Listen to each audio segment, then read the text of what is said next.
Hello दोस्तों, आप सभी का स्वागत है हमारे यूट्यूब चैनल एसएससी कोचिंग पे। दोस्तों, आज की क्लास में हिंदी का यह 8वां प्रैक्टिस सेट हम लोग कर रहे हैं, जो यूपी पुलिस और यूपीएसआई के लिए हम लोग कर रहे हैं। आप ध्यान रखना कि यहाँ से जो प्रैक्टिस सेट हम लोग कर रहे हैं, यह मोस्ट इंपॉर्टेंट प्रश्न हम लोग कर रहे हैं, जो कि एग्जाम में पूछे गए प्रश्न है। और यह जो कि प्रीवियस ईयर के क्वेश्चन भी हैं, वो भी आपको ध्यान रखना है। तो चलिए स्टार्ट करते हैं। बस आप लोग वीडियो में बने रहेगा, वीडियो को लाइक शेयर कर दीजिएगा, चैनल को सब्सक्राइब कर लीजिएगा, ठीक है ना। जो लोग नए लोग हैं वो जरूर चैनल को सब्सक्राइब करिएगा। और यह क्लास आपको शाम 7 बजे यहाँ पे डेली मिलती है। चलिएगा, देखिएगा आज का पहला प्रश्न। कर्मवाच्य में प्रधान होता है। कर्मवाच्य में प्रधान कौन होता है? कर्ता होता है, भाव होता है, विचार होता है, कर्म। तो अगर ऐसा प्रश्न पूछा जाए वाच्य से संबंधित, ठीक ना, तो यहाँ पे कर्म पूछा है, तो कर्मवाच्य में प्रधान कौन होता है? यहाँ पे कर्म होगा, इसको ध्यान रखें, यहाँ पे कर्म प्रधान होगा। अगर वहीं पर कर्ता कर्तृवाच्य अगर पूछा जाता है कर्तृवाच्य में, तो यह इसको ध्यान रखना, कर्तृवाच्य में प्रधान कौन होता है? तो वह कर्ता होता है, ठीक ना। यहाँ पे कौन होता है? कर्ता होता है। अगर भाववाच्य पूछा जाता है, अगर यहाँ पे पूछा जाता भाववाच्य, भाववाच्य या ध्यान रखना, भाववाच्य अगर पूछा जाता है तो यहाँ पे कौन होता है? प्रधान, भाव होता है। तो यह इस तरह जो प्रश्न पूछे जाते हैं, इसको एग्जाम में पूछ लिए जाते हैं, तो इसको ध्यान रखना। चलिएगा, यहाँ पे देखिएगा, यहाँ पे जो ऑप्शन से होगा हमारा, यहाँ पे डी ऑप्शन से होगा। यहाँ पे कर्मवाच्य में कर्म प्रधान होगा, ठीक ना। चलिएगा आगे चलते हैं। देखिएगा नेक्स्ट बताइएगा, जिन शब्दों में लिंग, वचन, कारक आदि के कारण कोई परिवर्तन नहीं होता है, वह है। वो अगर बात करते हैं यहाँ पे कोई परिवर्तन नहीं होता, वह कौन होता है?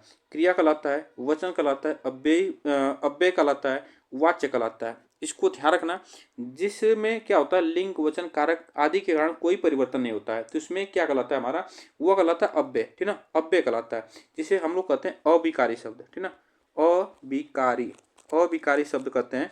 इसको ध्यान रखिएगा। तो इसमें कोई परिवर्तन नहीं होता। तो एग्जाम में सभी बातें याद रखना। जो अविकारी शब्द होते हैं वो कौन कौन होते हैं, देखिएगा, जैसे एग्जाम में पूछा जाता है। जैसे अविकारी शब्द अव्यय, यहाँ पे और हो जाता है, किंतु हो जाता है, ठीक ना, ये इस पे कोई प्रभाव नहीं पड़ता है। जैसे धीरे धीरे, इसको ध्यान रखना, धीरे धीरे, इस तरह इस पे कोई प्रभाव नहीं पड़ता है। कोई भी लिंग, वचन, कारक जो भी हो, इस पे कोई प्रभाव नहीं पड़ता है। चलेगा आगे चलते हैं। देखिएगा, यहाँ पे बताइएगा यह चिन्ह किस विराम चिन्ह का नाम है? बताइएगा इस ये जो चिन्ह दिया है, यह किस विराम चिन्ह का नाम है? पूर्ण विराम का, प्रश्नवाचक का, अल्प विराम का, योजक का? यह आपसे प्रश्न पूछा है, तो ध्यान रखना। यह जो चिन्ह दिया है, इस तरह एग्जाम में पूछ लिया जाता है, तो यह याद रखना, यह प्रश्नवाचक चिन्ह है, ठीक ना, प्रश्नवाचक। अगर पूछा जाए पूर्ण विराम की, तो यहाँ पे जो खड़ी पाई होती है, यह पूर्ण विराम का होता है। अल्प विराम की बात करते हैं तो यहाँ पे जो कामा होता है, इसको ध्यान रखना, यह अल्प विराम होता है। योजक की बात करते हैं तो जो पट पाई होती है, यह हमारा योजक चिन्ह होता है। यह सभी आपको चिन्ह याद रखना होगा। चलिएगा नेक्स्ट बताइएगा, मुहावरे अपना सामान्य अर्थ न देकर अर्थ प्रकट करते हैं। बताइएगा, अर्थ न देकर अर्थ प्रकट करते हैं, विशेष, विपरीत, पर्याय और असामान्य। तो बताइएगा इसमें से कौन सा ऑप्शन से होगा? जो मुहावरा अपना सामान्य अर्थ न देकर वो अर्थ प्रकट करता है, कैसा? तो वह कैसा अर्थ प्रकट करता है? विशेष, ठीक ना, विशेष अर्थ प्रकट करता है। आगे चलते हैं। देखिएगा इसमें से, एक पंथ दो काज लोकोक्ति का अर्थ आपसे पूछा है। एक काज होना, लाभ ही लाभ होना, एक काम से चार लाभ होगा, एक ही काम से दो लाभ होना। इसमें से पूछा है कि एक पंथ दो काज लोकोक्ति का अर्थ आपसे पूछा है, तो इसमें ध्यान रखना कि एक पंथ, यहाँ पे एक ही काम से दो लाभ होना, ठीक ना, एक पंथ दो, एक ही काम से दो लाभ हो जाना, मतलब एक पंथ से दो काज होना, तो यह लोकोक्ति है। इसमें आपको ध्यान रखना है। चलेगा, हास्य रस का अस्थाई भाव पूछा है। हास्य रस का अस्थाई भाव आपसे पूछा है। हास्य होता है, रति होता है, रौद्र होता है, विभत्स होता है। इसमें से बताइएगा कौन सा ऑप्शन से होगा जो हास्य रस का अस्थाई भाव है। एग्जाम में ये सभी बातें ध्यान रखना है। देखिएगा, हास्य जो होता है यह हास्य रस का अस्थाई भाव है। रति जो है श्रृंगार रस का बात है, यहाँ पे श्रृंगार, ठीक ना, श्रृंगार रस का अस्थाई भाव है। रौद्र रस की बात करते हैं तो यह आपको ध्यान रखना, रौद्र रस है, ठीक ना। रौद्र रस का जो हमारा यहाँ पे रौद्र रस का अस्थाई भाव होता है। विभत्स की बात करते हैं, यहाँ पे ध्यान रखना, यह विभत्स रस है, ठीक ना, यहाँ पे यह विभत्स रस है। यह आपको ध्यान रखना, इतनी बातें, ठीक ना। चलेगा आगे चलते हैं। नेक्स्ट बताइएगा, कुंडलियां छंद में कितने चरण होते हैं? कुंडलियां छंद में कितने चरण होते हैं? 10 होते हैं, 6 होते हैं, 3 होते हैं, 4 होते हैं। तो कुंडलियां छंद में कितने चरण होते हैं, यह बातें आपको ध्यान रखना है। कुंडलियां छंद की बात करते हैं, देखिएगा, कुंडलियां जो है यह दोहा, याद ना, दोहा और रोला से बना है, ठीक ना, दोहा और रोला से बना है। यह आपसे प्रश्न पूछा जाए, जो कि दोहा का दो पंक्ति, दो चरण और रोला का 4 चरण मिलकर बनाता है। यह आपसे प्रश्न पूछा है। जब ये दोनों मिलकर बनाएंगे तो 6 चरण हो जाते हैं।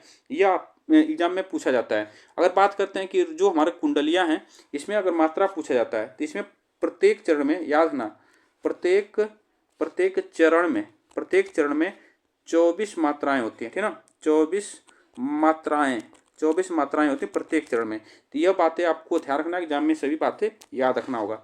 चलेगा, आगे चलते हैं। देखिएगा, वर्णों की एक से अधिक बार आवृत्ति किस अलंकार में होती है? वर्णों की एक से अधिक बार आवृत्ति किस अलंकार में होती है? उपमा अलंकार में, रूपक अलंकार में, अनुप्रास अलंकार में, श्लेष अलंकार में। तो वर्णों की एक से अधिक आवृत्ति जो होती है वह किस अलंकार में होती है? तो वह ध्यान रखना, वह अनुप्रास अलंकार में होता है, ठीक ना। और अनुप्रास में जैसे में देखिएगा, यहाँ पे एग्जाम्पल के तौर पर चारू चंद की चंचल किरणें, चारू चंद की चंचल किरणें, यह देखिएगा यहाँ पे जो वर्ण है हमारा जो च वर्ण है, यह इसकी आवृत्ति हो रही है। तो यह ध्यान रखना, यह जब वर्ण की आवृत्ति होती है तो वहाँ पे अनुप्रास अलंकार हो जाता है। अगर वही बात करते हैं यहाँ पे उपमा अलंकार की बात में, तो यहाँ पे सा सी से यहाँ पे अगर आए, ठीक ना, सा सी सम, ये से जो वाक्य में शब्द आते हैं तो वह उपमा अलंकार हो जाता है। यह बातें आपको याद रखना है। श्लेष की बात करते हैं तो यहाँ पे क्या होता है कि यहाँ पे श्लेष में क्या होता है कि केवल एक ही शब्द के दो अर्थ निकलते हैं। श्लेष में क्या होता है, एक ही शब्द के केवल एक ही बार वो शब्द होगा, लेकिन उसके अर्थ क्या होंगे, अलग अलग होते हैं। तो यह हमारा श्लेष अलंकार होता है। तो इसमें ध्यान रखना, यह अनुप्रास अलंकार यहाँ पे से होगा। नेक्स्ट बताइएगा, यहाँ पे शब्द की सबसे छोटी इकाई क्या है? बताइएगा, शब्द की सबसे छोटी इकाई आपसे प्रश्न पूछा है, क्या होती है? स्वर होती है, वर्ण होती है, व्यंजन होती है, अयोगवा होती है। तो शब्द की सबसे छोटी इकाई की बात करते हैं, यह आप बताइएगा। यह होता है हमारा वर्ण। क्या होता है? वर्ण।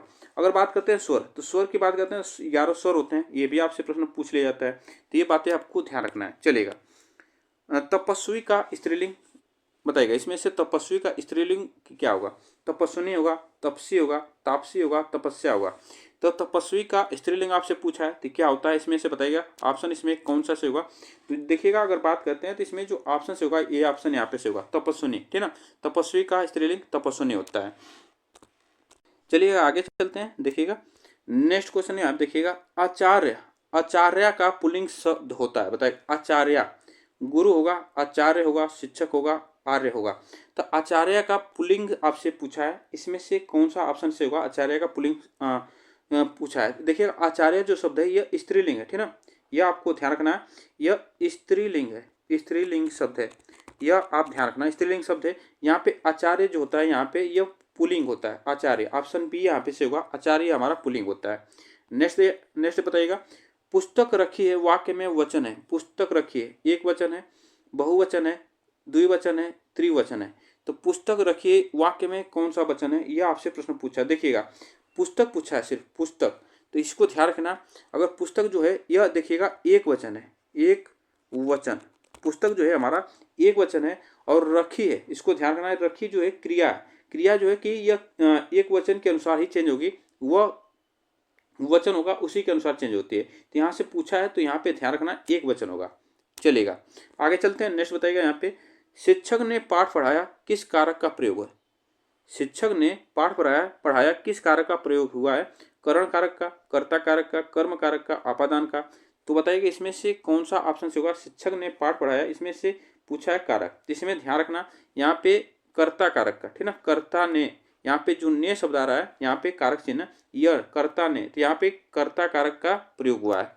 आगे चलते हैं। देखिएगा, पुरुषवाचक सर्वनाम के कितने भेद हैं? पुरुषवाचक सर्वनाम के कितने भेद हैं? 3 हैं, 2 हैं, 4 हैं, 7 हैं। तो पुरुषवाचक सर्वनाम की बात करते हैं, कितने भेद है, ये आपसे प्रश्न पूछा जाता है। देखिएगा, पुरुषवाचक सर्वनाम की बात करते हैं, यहाँ इसके 3 भेद होते हैं। पहला होता है हमारा, ध्यान रखिएगा, उत्तम पुरुष। पहला होता है उत्तम पुरुष, दूसरा होता है हमारा मध्यम पुरुष, दूसरा होता है मध्यम पुरुष होता है, और तीसरा जो होता है हमारा अन्य होता है। तीसरा जो है हमारा अन्य पुरुष होता है। तो ये 3 होते हैं पुरुषवाचक सर्वनाम के भेद।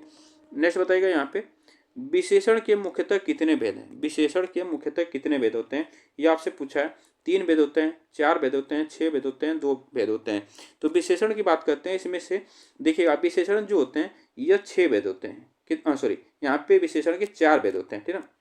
एक मिनट, विशेषण के अगर बात करते हैं तो यहाँ पे 4 भेद होते हैं। एग्जाम में ये बातें ध्यान रखना, पहला होता है हमारा गुणवाचक। कौन होता है? गुणवाचक विशेषण। दूसरा होता है, इसको ध्यान रखना, ये पहला हो गया। ये दूसरे की बात करते हैं तो दूसरा होता है हमारा संख्यावाचक। क्या होता है? संख्यावाचक। संख्यावाचक होता है। तीसरा जो होता है हमारा परिमाणवाचक। परिमाणवाचक। परिमाणवाचक। चौथा जो होता है, इसको ध्यान रखना, सार्वनामिक होता है। सार्वनामिक। सार्वनामिक जिसे सांकेतिक भी कहा जाता है। तो ये 4 होते हैं। आगे चलते हैं, देखिएगा, निम्नलिखित में से कौन सा विशेषण नहीं है? इसमें से पूछा है कौन सा विशेषण नहीं है। पथरीला, नमकीन, बर्फीला और इसमें से नमक, इसमें से कौन सा हमारा विशेषण नहीं है?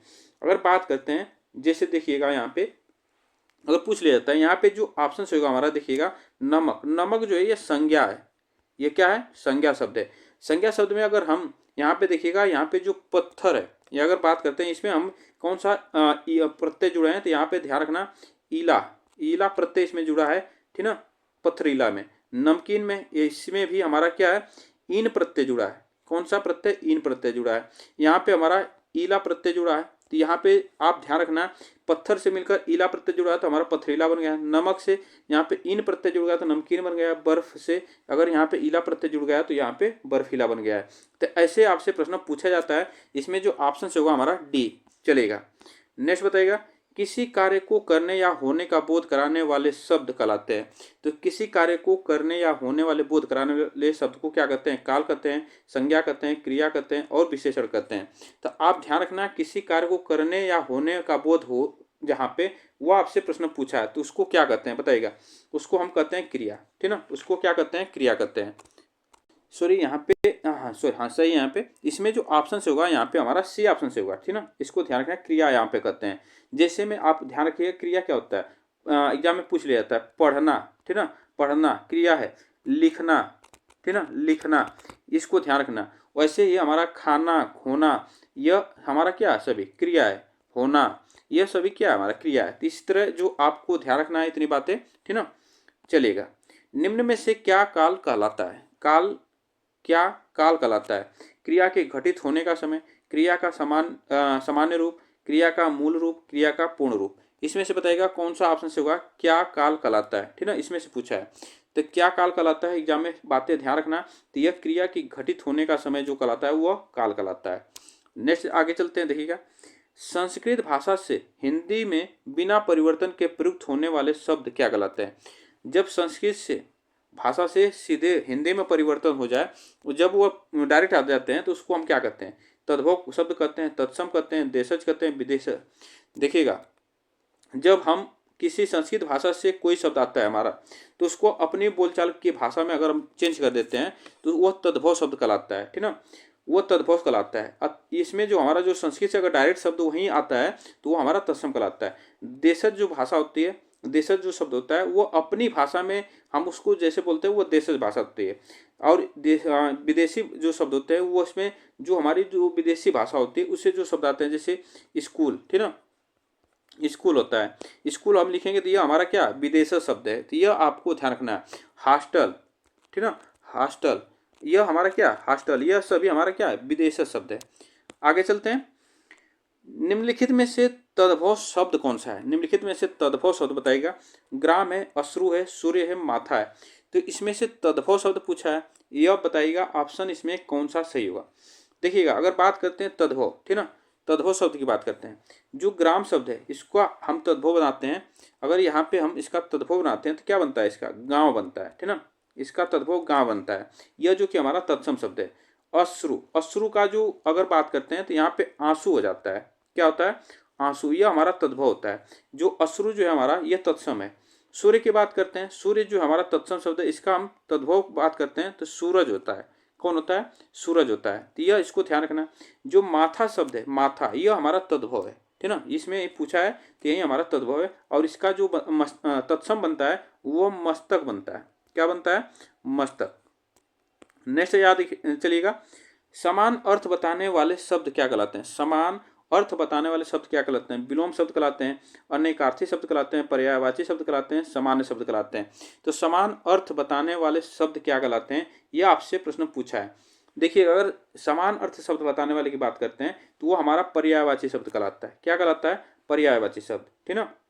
अगर पूछ लिया जाए अनेकार्थी शब्द की बात करते हैं तो एक शब्द जिसके कई अर्थ होते हैं तो वह अनेकार्थी शब्द होता है, ठीक ना। इसको ध्यान रखना, अनेकार्थी शब्द की बात करते हैं तो यह एक ही शब्द जिसके कई अर्थ होते हैं वह अनेकार्थी शब्द हो जाता है। विलोम शब्द की बात करते हैं, यह विपरीत अर्थ देने वाला जो शब्द होता है वह विलोम शब्द होता है। तो इसमें जो ऑप्शन सही होगा हमारा, ध्यान रखिएगा, यहाँ पे सी ऑप्शन सही है। चलेगा, नेक्स्ट बताइएगा यहाँ पे अग्रज का सही विलोम क्या होगा। अग्रज का सही विलोम अनुज होगा, लघु होगा, छोटा होगा, सूक्ष्म होगा। तो अग्रज, अग्रज की बात करते हैं तो इसमें देखिएगा अग्रज का अर्थ जो होता है वो क्या होता है, बड़ा। क्या होता है, बड़ा होता है, बड़ा भाई, सॉरी यहाँ पे बड़ा भाई होता है, ठीक ना, बड़ा भाई होता है, या इसे हम ज्येष्ठ कहते हैं। क्या कहते हैं, ज्येष्ठ, यह अग्रज होता है। अगर वही बात करते हैं इसमें जो ऑप्शन से होगा हमारा ए ऑप्शन से होगा, अनुज का अर्थ बात करते हैं तो छोटा भाई। क्या होता है, छोटा भाई है। जैसे कनिष्ठ एग्जाम में पूछा गया है तो कनिष्ठ भी आपको ध्यान रखना है, छोटा भाई, तो यह कनिष्ठ भी एग्जाम में पूछा गया है। चलिएगा आगे बताइएगा यहाँ पे धन का मतलब क्या है। धन का मतलब अंक होता है, अर्थ होता है, स्वार्थ होता है, कोष होता है। धन का मतलब आपसे पूछा है तो इसका मतलब क्या होता है, ये आपसे प्रश्न पूछा है, बताइएगा। धन का जो मतलब होता है, अर्थ होता है, इसको ध्यान रखना, रुपया होता है। क्या होता है, रुपया होता है, पैसा होता है, पैसा होता है, जायदाद होता है, जायदाद, जायदाद होता है, यह सभी। इसमें जो ऑप्शन से होगा हमारा डी ऑप्शन से होगा। धन का मतलब जो होता है कोष, यहाँ पे ऑप्शन से होगा। यही बात करते हैं अंक की, अंक की बात करते हैं तो ये होता है संख्या। क्या होता है, संख्या होता है, चिन्ह होता है, ठीक ना, चिन्ह होता है, नाटक होता है, यह सभी आता है अंक में। अर्थ की बात करते हैं तो अर्थ का जो होता है इसका मतलब होता है, मतलब, मतलब होता है, यह बातें आप ध्यान रखिएगा। और स्वार्थ की बात करते हैं तो अपना निजी फायदा के लिए बस स्वार्थ होता है, ठीक, यही हमारा। आगे चलते हैं, अपने जीवन पर स्वयं लिखी कथा वाक्यांश के लिए एक शब्द होगा, बताइएगा। अपने जीवन पर स्वयं लिखी कथा वाक्यांश के लिए एक शब्द होगा। रेखांचित्र होगा, स्मरण होगा, आत्मग्लानि होगा और आत्मकथा होगा। तो अपने जीवन पर जो स्वयं लिखी गई कथा है उसको हम कहते हैं आत्मकथा। क्या कहते हैं, आत्मकथा कहते हैं, ठीक ना। चलिएगा आगे चलते हैं, देखिएगा अन्य, अनन्य और अन्य शब्द युग्म के सही अर्थ भेद का चयन करना है। अनाज है, दूसरा अनाज फल, पेड़ पौधे, दूसरा पराया। इसमें से बताइएगा कौन सा ऑप्शन यहाँ पे से होगा। देखिए अनन्य की बात करते हैं तो यहाँ पे अनन्य, ठीक ना, अनन्य, सॉरी अनन्य, यहाँ पे अन्य की, सॉरी अनन्य नहीं अन्य, यहाँ पे बात करते हैं तो यहाँ पे इसका जो अर्थ होता है अनाज होता है। क्या होता है, अनाज होता है। और अन्य का जो अर्थ होता है ये होता है दूसरा। क्या होता है, दूसरा होता है। इसमें जो ऑप्शन होगा यहाँ पे ये ऑप्शन सही है।